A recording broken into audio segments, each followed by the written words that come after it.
L-intervista se tiġi mwassla lilkom minn Beauty Wisdom tal-Fgura u Lily's Health and Beauty.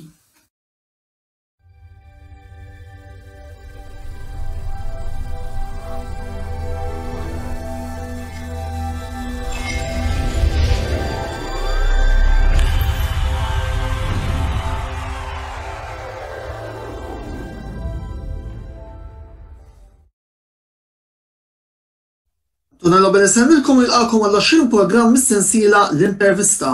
L-lum ser ninkomplu fuq il-tema tal-motorsport bis ser nitkellmu fuq il-Formula 1 virtuali. Kif illum ser niddiskutu l-kampjonati tal-V1 Malta Series li Velocity Esports Racing organizzaw b'suċċess matul dan l-istaġun.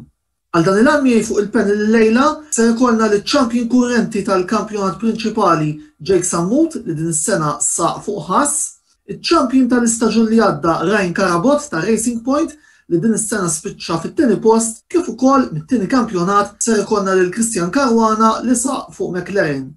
L-introduzzjoni tiegħi tasal sawn. Immorru minnu fiha diskussjoni li nistedinkom issegwu fejn fiha se nitkellmu mhux biss fuq il-kampjonati iżda wkoll fuq il-ħidma li Velocity Esports Racing għamlu matul dan l-istaġun mod ġenerali. Jake, l-ewwel nett merba fuq l-intervista u permettili fismu fisem l-istaff ta' Antonello Sports Vlog nifraħlek ta' suċċess miksub matul dan l-istaġun.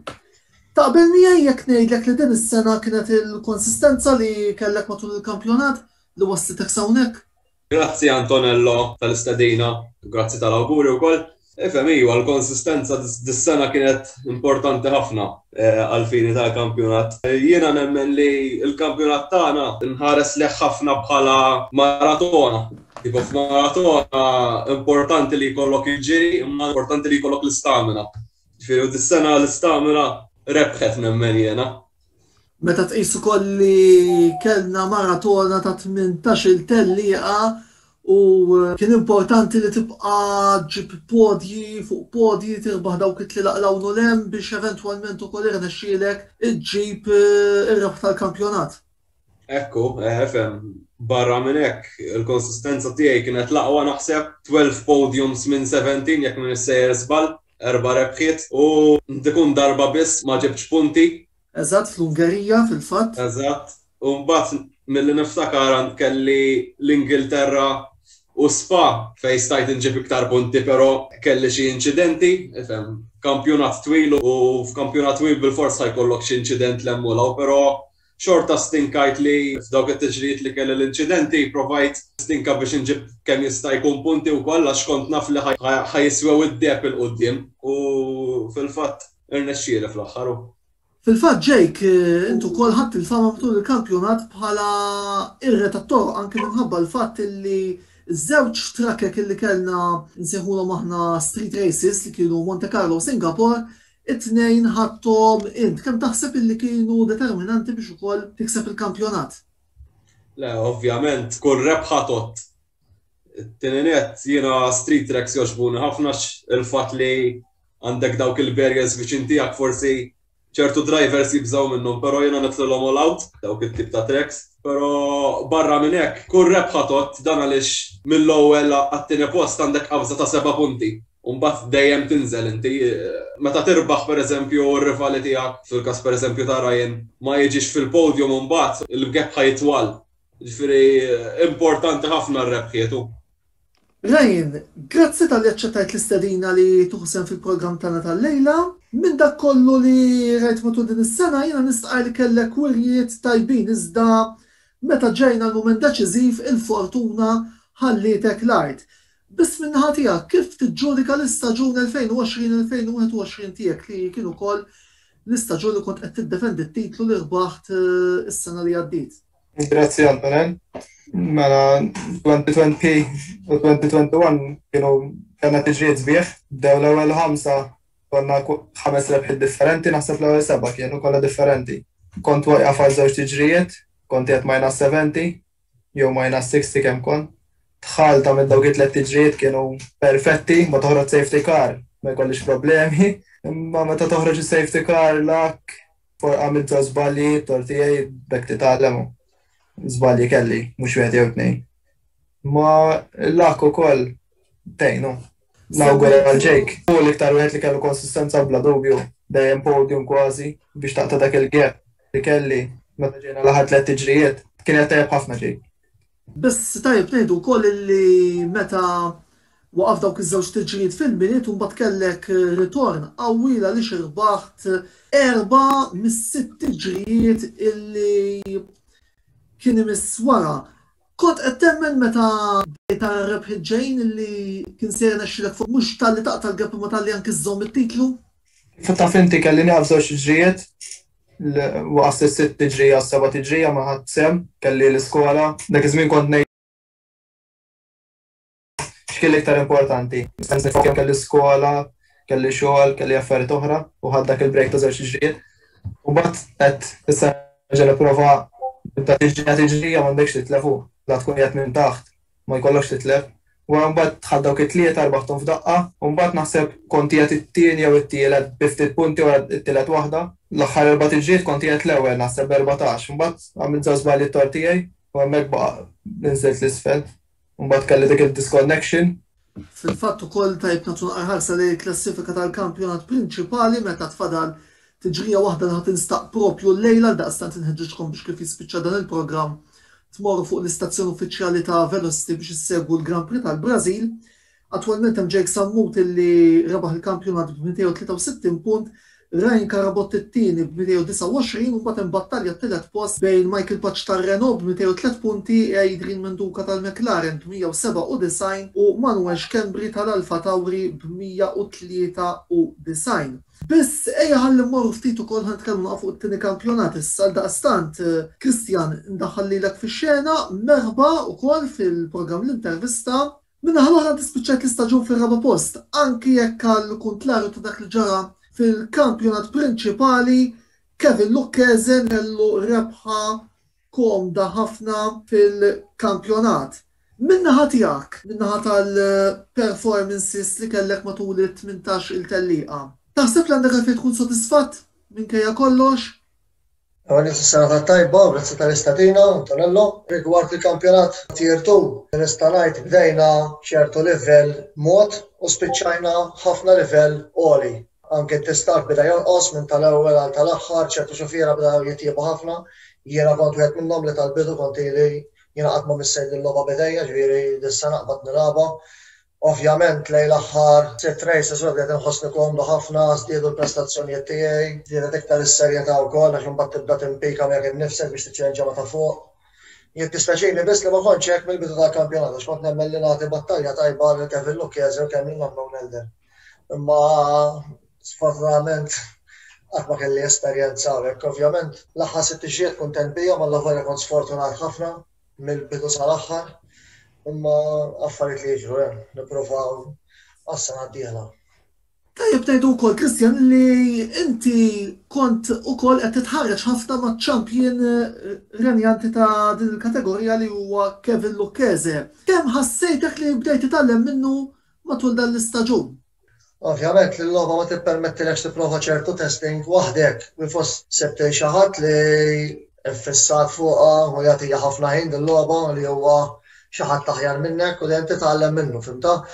Tgħinek iktar għax inti dejjem tolli, it-Taljan jgħidulha dejjem tolli l-astiċella tiegħek, fimta? Dejjem ma tibqax hemm l-istess livell, x'inti tara dak qed jagħmel dak il-ħinijiet tibda tgħid ħanara kif ħanilħu. Jien propjament dejjem inħares lejn Ryan Karabot u Jake li m'iniex tal-livell tagħhom imma xorta nara d-distak tagħhom. Eżempju jien naf bdejt 3 sekondi u nofs, illum hija sekonda f'season sħiħ, allura għamilt avvanz 2 sekondi u nofs. Minn hemmhekk ninduna l-improvjajt, fimta? Ġifieri ovvjament li tajnek u Kevin Lucchese huwa tifel ħarrajt ħafna, jgħinek ukoll, ikkelmek normali, ġifieri għajnuna kbira wkoll ma' Lucchese, ma nistax nixħadha. Ejja ħalli issa mmorru għal domanda ġenerali. Nimmaġina li biex tippreparaw għal tellieqa tridu diversi sigħat ta' prattika quddiem il-konsols rispettivi tagħkom, biss tajjeb illi anki nejnu ftit lil min qiegħed isegwu dal-programm. U naraw ftit x'jinvolvu eżattament il-preparamenti tagħkom, sew intom it-tlieta kif ukoll anke b'mod ġenerali s-sewwieqa kollha taż-żewġ kampjonati għal Grand Prix tal-Formula 1 virtwali. Nibda bik Jake u mbagħad Ryan u jala Christian. L-ewwel nies jiena nitħarreġ ħafna ma' teammate tiegħi li minn hawnhekk insellimlu ma' Clinton li huwa wkoll bis-saħħa tiegħu li nexxieli nirbaħ il-kampjonat, ġifieri. Ukoll irbaħtu l-kampjonat tal-kostrutturi, apparti il-fatt li wkoll anke fit-tieni kategorija il-ħass kellkom riżultati tajbin fil-fatt Jamie Zara spiċċa fit-tielet post ukoll. Bħala tim nejnu ħafna xulxin ġifieri, anke meta pereżempju naqbdu trek naraw is-setup, ovvjament kull driver kollu setup differenti jew jirranġaħ għal-likings tiegħu. Barra minn hekk, wara li ssitt is-setup inti mbagħad tipprova tagħmel ir-race trims, tara li huma l-aqwa tires li mill-aqwa strateġija biex tkun tista' suq it-tiġrija sew ġifieri. U mbagħad ħafna sigħat ta' prattika biex tidra trek kemm jista' jkun l-aħjar mod, kull kantuniera tipprova toħodha l-aħjar li tista', ħafna qualifying sims, ħafna race sims, u l-aħħar mill-aħħar qisu konna nqattaw satej kuljum kważi għal kull race. Satej kuljum taħriġ konna nagħmluhom żgur. Prattikament kif kollox kif qal Jake. M'hemm xejn xi tbiddel u tidra trek, issib l-affarijiet tiegħek u stara kif tħossok komdu. Għax ovvjament kif qalu kulħadd differenti, u mbagħad għandek joystick għandek wheel li huma totalment differenti. Jiena ovvjament bħalma qalu li kien iqattaw il-ħin ma' teammate, jien kont iqattaw ma' teammate tiegħu, ngħidu nippruvaw xi.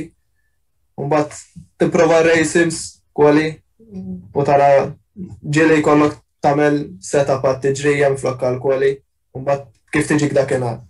Tista' jkollok l-aħjar pace, l-aħjar speed, ma mbagħad skont kif tiġik. Kristjan, li nitfana domanda fuq l-istess binarju ma b'mod differenti. Inti ma sħabek sew ma teammate tiegħek f'din il-kategorija li kien Jonas Gendo, kif ukoll ma sewwieqa lil McLaren kellhom fl-ewwel kategorija li kienu Adrian Manduka u Kerstin Kurmi. Kemm kontu tiddiskutu l-istrateġiji qabel kull tellieqa? Efimni, jena nitkellem għalija personali qatt ma kelli esperjenza ta' dil-logħba, qatt ma naf dil-logħba, qatt ma kellix naqsam f'dal-e-sports u hekk. Ovvjament, sib bniedem bħala Adrian Manduka fit-tim tiegħi ta' Tier 1. Ejna ħafna rigward strateġiji, tire wear, itik il-bażi.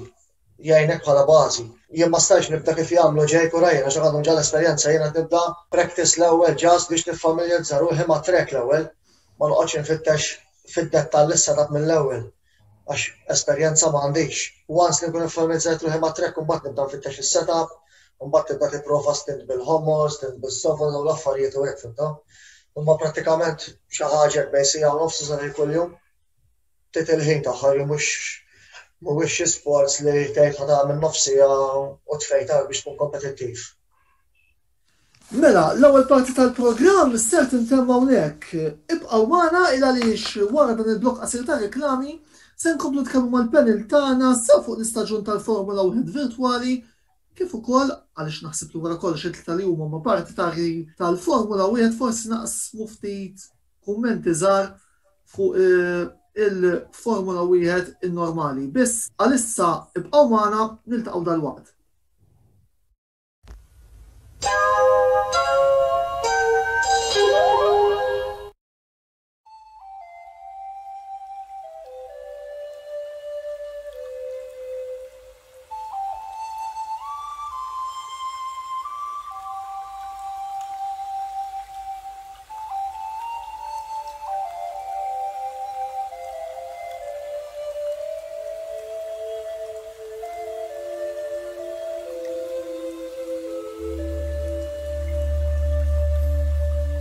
Beauty Wisdom tal-Fgura għall-aħjar prodotti u servizzi ta' żbuħija. Lily's Health and Beauty għall-aqwa prodotti ta' nutrizzjoni, make-up u aċċessorji. Żuru l-paġna ta' Lily's Health and Beauty fuq Facebook għal iżjed informazzjoni.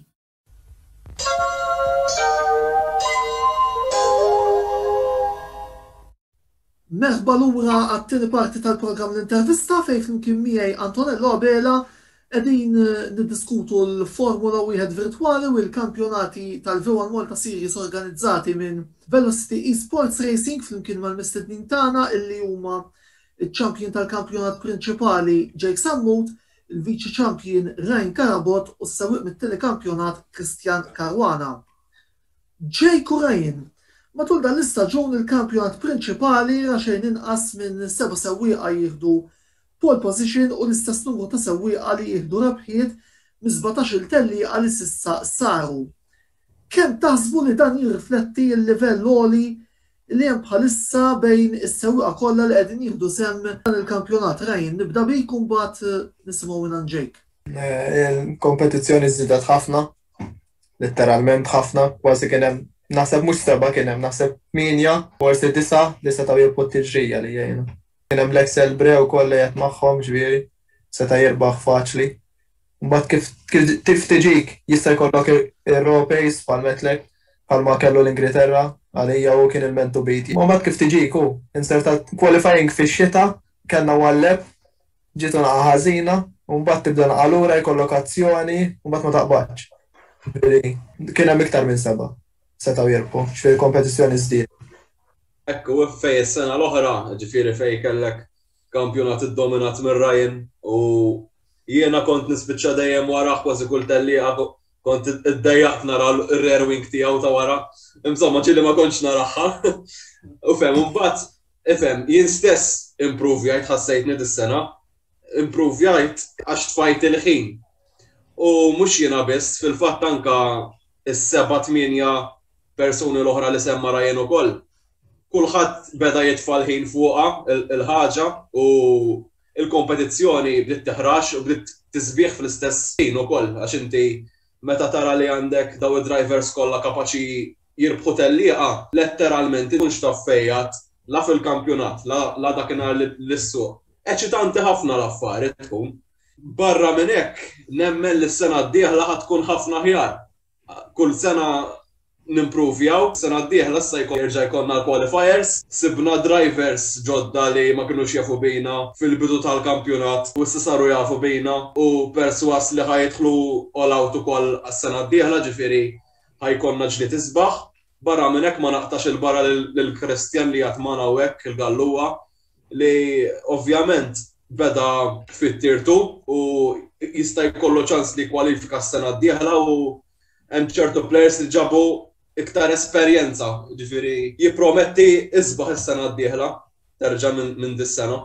Inti Jake ukoll tinsab fil-kumitat li imexxi dana il-moviment virtwali, il-kumitat li huwa mmexxi mill-labli Mario Bellizzi li minn hawnhekk nixtieq insellem ukoll ngħidlu proset tax-xogħol siewi illi jagħmel naf li Mario flimkien mat-tim tiegħu ma jaqta xejn lejlu nar għaddej jara biex kif ħajkompli itejjeb dan il-moviment ta' Velocity Esports Racing, tim li jiena wkoll l-inqas fejn tidħol media qiegħed ukoll nagħti l-kontribut tiegħi sew bi-programmi ta' din ix-xorta kif ukoll fuq ġurnal lokali.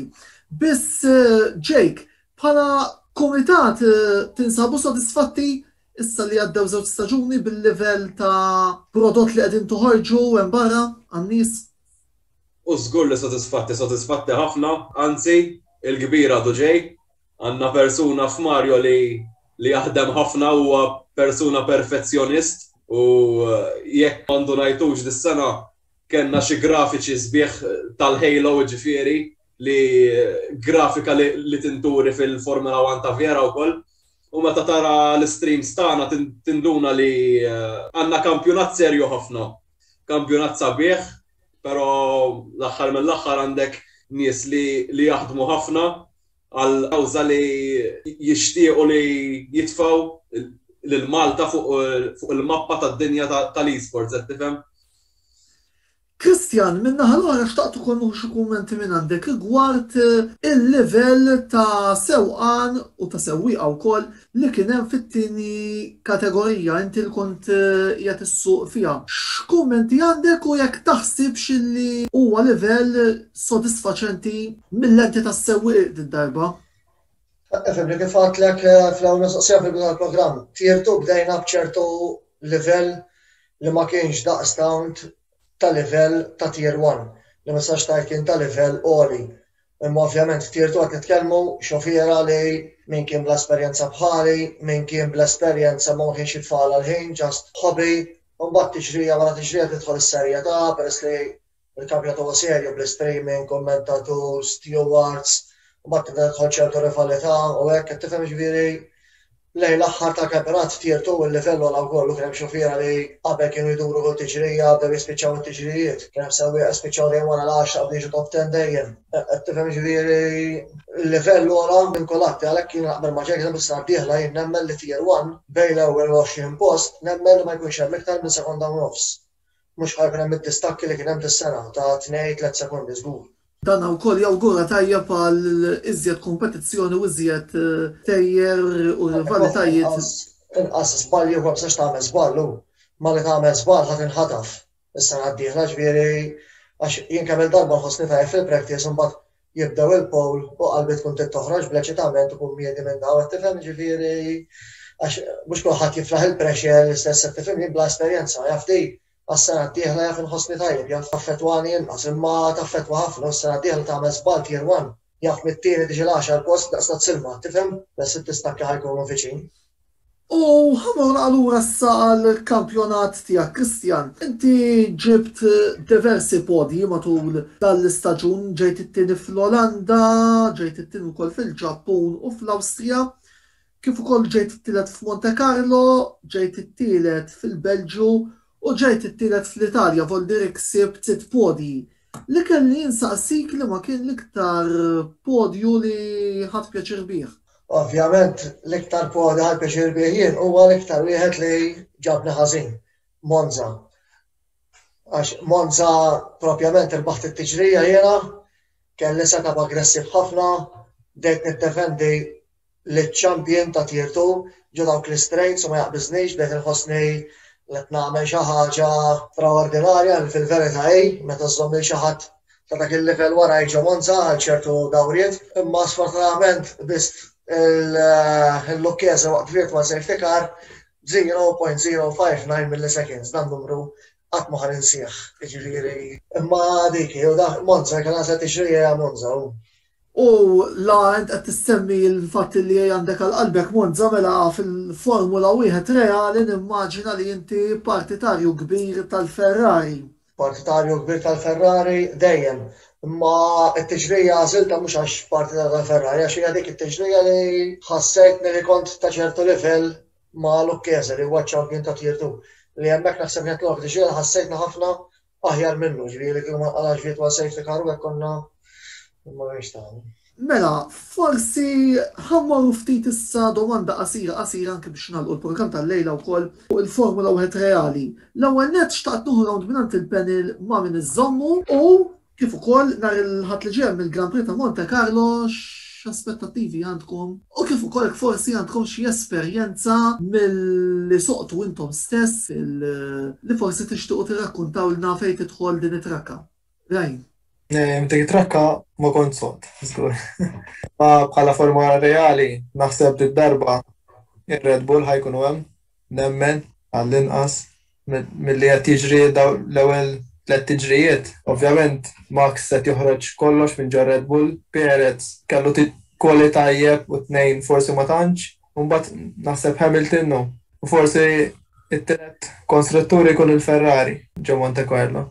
Jien qed niftakar inċident qed insemmu Monte Carlo mis-sena li għaddiet illi swik it-tiġrija għaddi ma nistax nifhem x'kien ġarak għal biex forsi nġeddet naqal memorji kien hemm inċident ta' safety car u fani li naf int u teammate tiegħek li jidhirli li kien Evan Birmingham jew kellkom xi nuqqas ta' komunikazzjoni għax dħaltu flimkien u spiċċat wietek kemm xasew.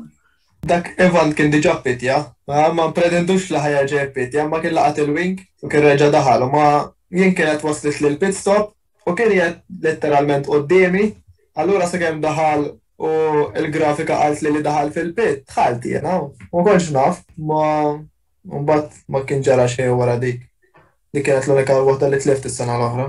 Eżattament. Jake, inti insertajt ir-rebbieħ tal-Grand Prix ta' Monte Carlo ta' din is-sena fejn tidħol il-Formula 1 virtwali. Min taħseb illi jista' jemulak fil-Formula 1 reali nhar il-ħadd? Nifhem, nisperaw li Max. Partitarju ta' Red Bull mela-anti? Jiena mhux partitarju ta' Red Bull, jien Hondist kbir mal-Honda. Il-Magna. Ifhem, naħseb dawn l-aħħar snin ir-Red Bull kienet waħda mill-aqwa karozzi f'Monte Carlo. Għandek is-sena l-oħra ovvjament ma soqniex fiha fil-Formula 1 ta' vera minħabba l-Covid. Ta' qabel kien rebaħa Hamilton, però kellu strateġija ħażina, però kien rebaħa xorta, niftakar Max l-aħħar ftit lebs rid jieklu. U ndikun ta' qabel kien rebaħa Daniel Ricciardo. Eżattament fl-2018. Ek minn għalija. Mela, lejna bħala trek ta' Red Bull naħseb dit tiġrija li ġejja. Ifhem jekk ma jkollux trouble ma' teammates tiegħu fil-pista bħalma kien ġara Ryan. U ovvjament ma jmiss xi ħitanja u hekk. Nemmen li għandu jmur tajjeb hu. U għandu bżonna. Eżatt. Eżattament. Biex fiha jkollu pressure żgur fiha di. Għax ma jistax jfallija. Kristjan, minna ħatijak, inti f'Monte Carlo kont ġibt l-ewwel podju ta' dan l-istaġun. Jiena Monte Carlo kienet l-ar trakka ta' ħajti biex niprattikaħħa u hekk.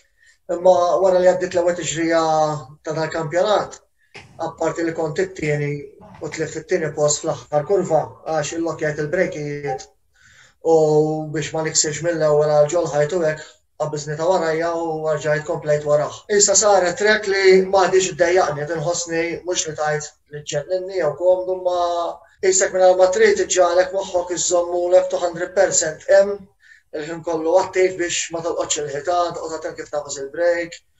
Ġifieri dak jekk tgħaddi dubbiera minn quddiemek jaf ittellifni wkoll f'Monte Carlo, tifhem? Sa rigward Monte Carlo tiġi fil-verità naħseb jiena qed nara l-Verstappen favorit ħafna, il-Max. Imma il-fwieħa li juża Hamilton, il-fortuna l-għandu kbira wis, ġifieri ma nafx tibta fwieħa juża, nemmen li bejnietom tnejnkom. U nemmen li podium hemm ċans kbir għal Charles Leclerc, għax il-Ferrari tajba ħafna fil-kurvi, xufier kbir ukoll bħal Max u Hamilton, nemmen li jekk ma jisbaljawx il-Ferrari, nemmen li Leclerc għandu fejn ġib tielet post sewwa. Jake, l-aħħar kumment se jmur għalik jekk forsi hawn xi ħadd li jixtieq jingħaqad ma' Velocity Sports Racing, x'għandu jagħmel u fuq kollox għalfejn jekk hawn xi nies dilettanti tal-esports għandhom jingħaqdu ma' Velocity Sports Racing. Jistgħu jiġġojnjaw, jagħmlu like fuq Facebook u jibatulna messaġġ fuq Facebook. Aħna nħeġġu lil kull min iħobb il-Formula 1 kif ukoll il-Formula 1 virtuali. Jingħaqad magħna, all skill levels are accepted. Ġifieri jekk inti għadek ġdid tal-logħba hemm room for improvement, aħna wkoll jekk issaqsi lix-xufiera ħepi li ngħinu lil kulħadd ukoll. Ġifieri għandek komunità li barra minn hekk aħna ħbieb, tagħmel ħbieb ġodda wkoll. Tintaqa' man-nies, inħeġġeġ lil kull min iħobb Formula 1 kif ukoll il-Formula 1 virtuali biex jidħol magħna fuq PS4. Grazzi lil Jake, Ryan u Kristjan ta' diskussjoni interessanti illi għamilna flimkien illum, kif ukoll grazzi tmur l-sponsors tagħna li huma Beauty Wisdom tal-Fgura u Lily's Health and Beauty. L-intervista tirritorna l-ġimgħa d-dieħla fejn ser mmorru lura għall-futbol u nibdew nagħtu ħarsa lejn il-kampjonati illi jkunu intemmew matul dawn il-ġranet li ġejjin. Il-ġimgħa d-dieħla ser nitkellmu fuq is-Serje A illi Inter rebħu wara nuqqas ta' 11-il sena. Ħassoltu nfakkarkom ukoll biex tkomplu segwu l-kontenut kollu li qed joħroġ fuq il-medja soċjali tagħna, il-links ta' fejn tistgħu ssibuhom tarawhom f'tarf is-sigla finali. Sakemm nerġgħu niltaqgħu, Antonello Bella jagħtikom il-kumplament tas-serata tajba u ġeddet l-appuntament magħkom u ma' dan il-programm għal ġimgħa d-dieħla. Ħudu ħsieb.